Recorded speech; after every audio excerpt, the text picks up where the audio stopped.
Ini Om Ketua Sulut. Ketua dari Sulut.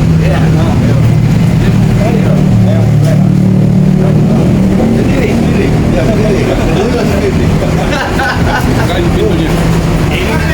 MPG tambah wakilnya. Merdeka. Wah, sama baju kita, Bung. Sama baju kita. Berarti janjian kita, Bung. Siap. Bang Panda masih ingat aku Juniper dulu John. John. Iya. Gak usah lupa deh. Udah lama. Balik lo. Ayo. Ayo, Bung, sini, Bung. Iya. Bung, terkait kegiatan hari ini ada yang bisa disampaikan, Bung, dengan MPG hari ini, Bung?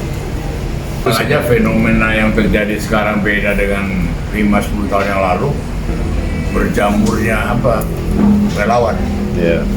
Itu membuat optimisme yang begitu tinggi kepada Ganjar. Ya, ini hampir tidak terjadi di periode yang lalu. Ya kan?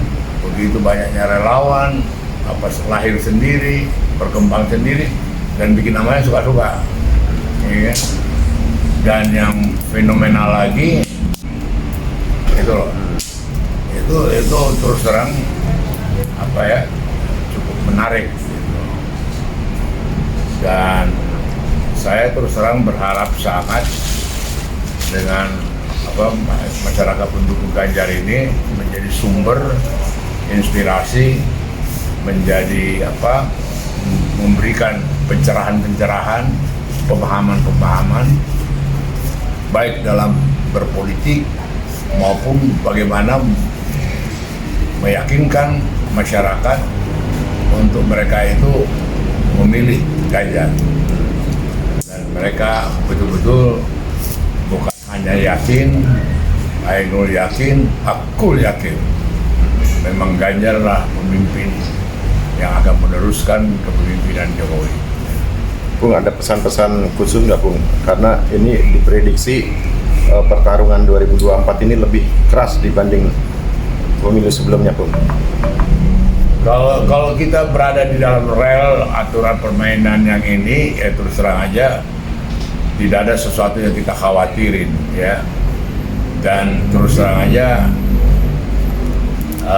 PDI Perjuangan yang membawa Ganjar itu sangat-sangat berbeda dengan partai-partai lain. Bukan mau cerita sombong atau bukan mau cerita melebih-lebihkan diri, ya. PDI Perjuangan lah satu-satunya partai yang membuka ruang demokrasi. Yang lainnya itu calon presidennya kan ketua umumnya. PDI Perjuangan enggak, dibuka ruang untuk Puan Maharani dan untuk Ganjar, dan tidak terkoyak-koyak kita, gitu loh. Itulah betul-betul the real demokrasi. Sorry, nggak mampu, partai lain nggak mampu seperti kita, gitu loh. Dan kemudian partai ini sudah ditempa dengan pahit getirnya. Jadi supaya terus terang aja, terutama MPG sama yang lain, itu banyak kecemburuan yang harus diwaspadai. Jadi melihat Jokowi dan Mega cemburu, dikarang-karanglah cerita-cerita aneh-aneh, fitnah-fitnah, dibikinlah cerita-cerita sinetron yang nggak terjadi, gitu. Sebenarnya intinya karena mereka sangat cemburu, sangat jealousy, melihat bukan main ini ketua umum dengan kader partai yang terbaik. Kader partai PDI Perjuangan yang terbaik itu istilahnya Megawati itu. Ya, dia mengatakan ini. Dikaranglah cerita yang kemudian seakan-akan Jokowi berbalik ke Prabowo, tidak ke Ganjar. Wah, itu yang paling kampungan dan paling dangkal gitu loh. Kasihan juga orang yang punya pandangan gitu dengan pembenaran-pembenaran yang absurd gitu loh. Kenapa saya berani mengatakan begitu? Bahwa sebenarnya kalau jujur Ganjar sendiri belum berpikiran mau jadi calon presiden. Yang ngusulin dan manas-manas itu Jokowi. Saksinya aku. Gitu. Jadi dan kemudian sekarang 7 kali bagaimana dedikasi daripada PD Perjuangan terhadap Jokowi dan keluarganya. 2 kali di Solo, sekali gubernur Jakarta, 2 kali presiden, mantunya di Medan, anaknya di Solo. 7. Apa masuk di akal berkhianat ya? Masuk di akal nggak berkhianat? 1 milimeter pun seujung rambut pun nggak yakin saya. Prototype seperti Jokowi itu akan berkhianat, ya kan? Akan membalas air susu dengan air tuba, akan menjadi didramatisirlah cerita-cerita macam-macam bahwa ada keretakan, ada perpecahan. Jadi yang terus terang aja seluruh relawan itu terus terang kalau boleh putar ulang lagi, lihat lagi apa pidato Presiden Jokowi waktu di sidang MPR paripurna. Itu paling fundamental, paling strategis, dan dari hari itu ke depannya udah nggak ada cerita lagi bahwa nama Jokowi.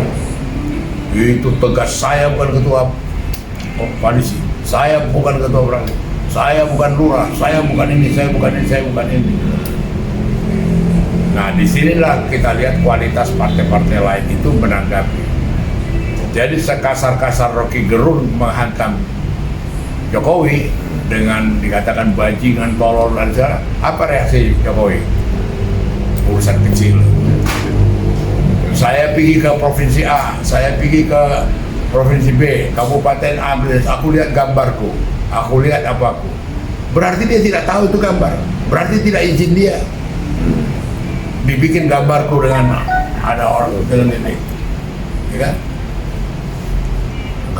Terus ya nggak apa-apa, nggak apa-apanya Jawa itu kalau nggak ditangkap udah geblek aja, gitu loh. Ya kan? Sama dengan Rocky Gerung, siapa yang nggak sakit hati, siapa yang nggak tersinggung, siapa yang nggak harga dirinya ini? Dia bilang soal kecil. Ya kan? Kalau di kampung itu soal besar, pertumpahan darah itu. Kalau di kampung itu, iya kan? Tapi buat dia kecil. Ada gambar-gambarku di tikungan ini apa katanya. Dari dia bercerita itu sendiri, artinya apa? Aku nggak tahu itu gambar. Aku nggak izin aku masih nggak ngerti lagi. Memang sengaja. Geblek banget gitu loh.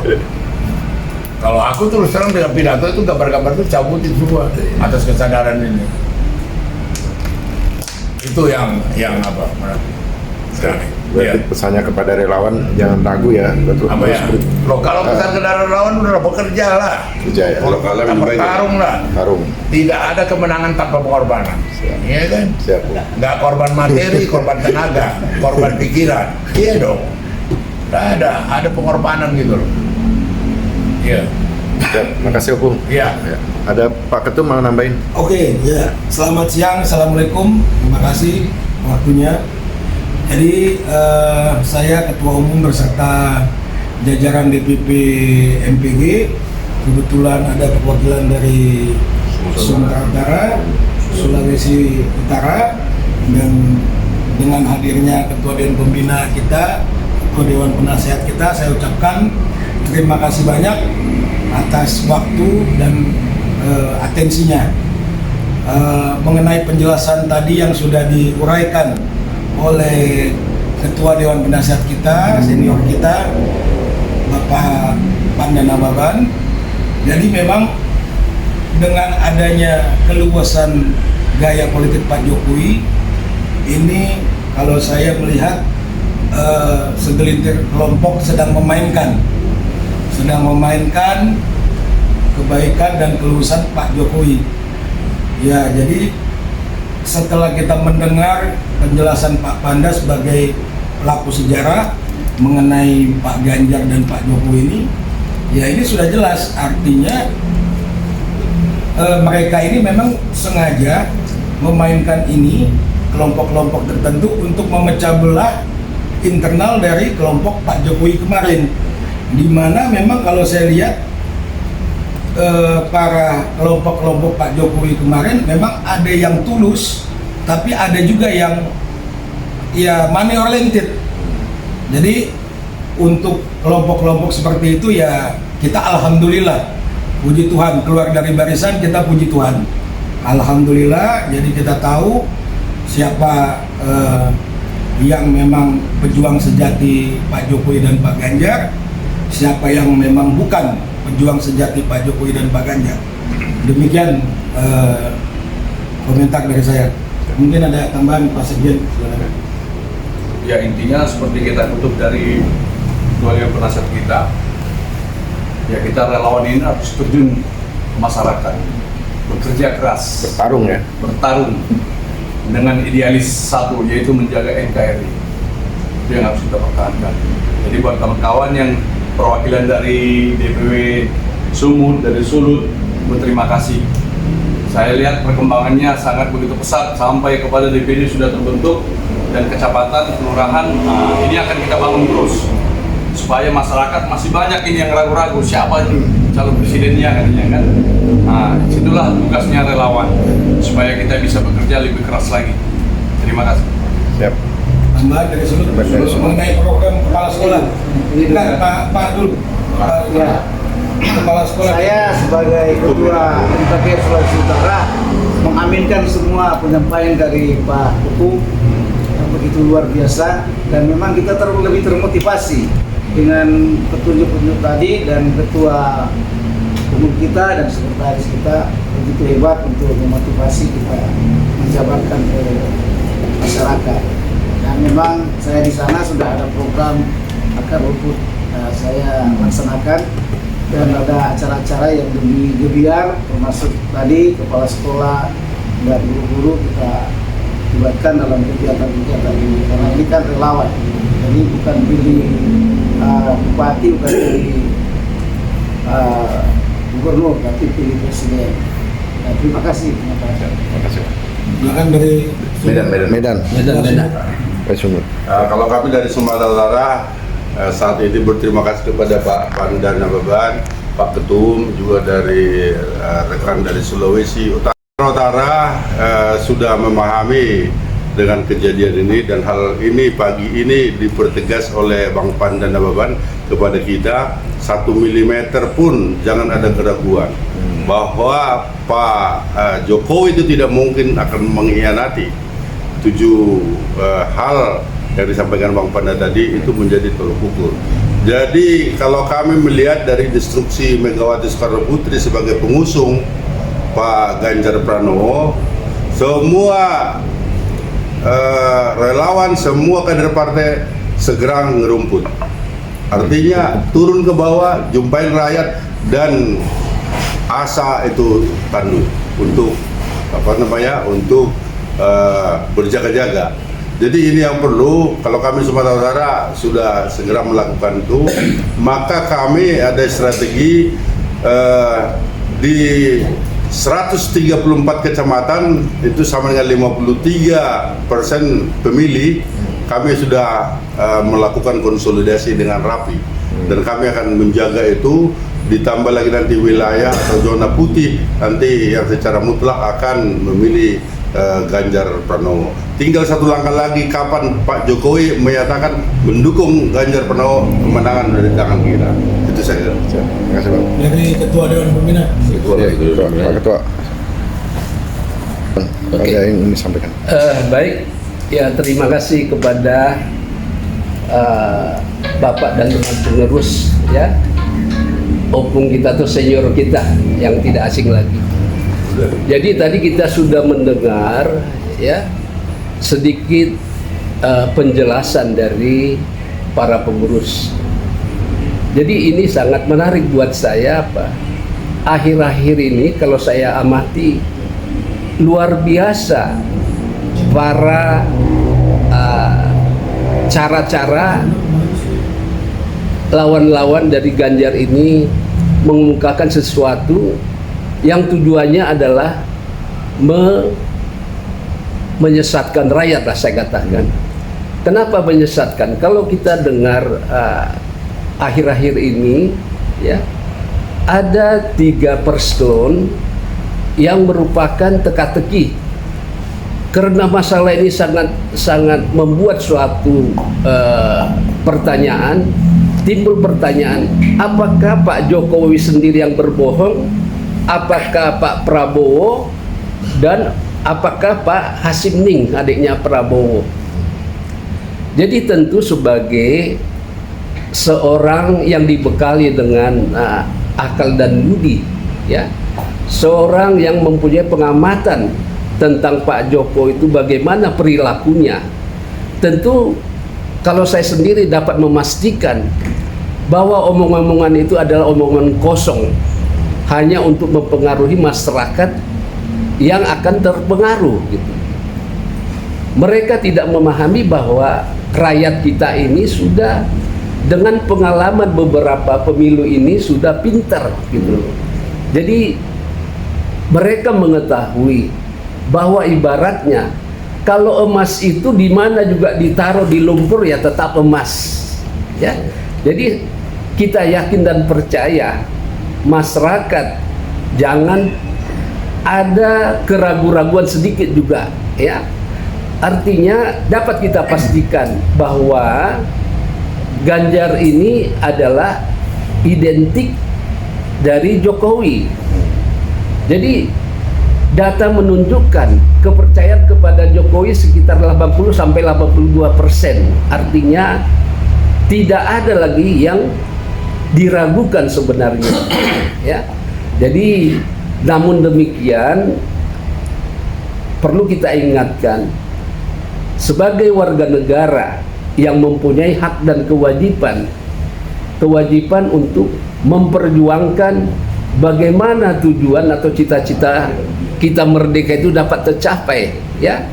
Bukan istilahnya kalau berjuang itu dulu harus mengekang senjata, harus mengorbankan jiwa, tetapi bagaimana dalam kemerdekaan ini adalah bagaimana supaya negara kita yang kita cita-citakan ini dapat berkembang, dapat maju lebih baik, menyaingi negara-negara lain, ya. Jadi ini hanya dapat tercapai kalau menurut saya hanya dipimpin oleh Ganjar yang tidak asing lagi. Demikian pendapat saya. Terima kasih. Terima kasih.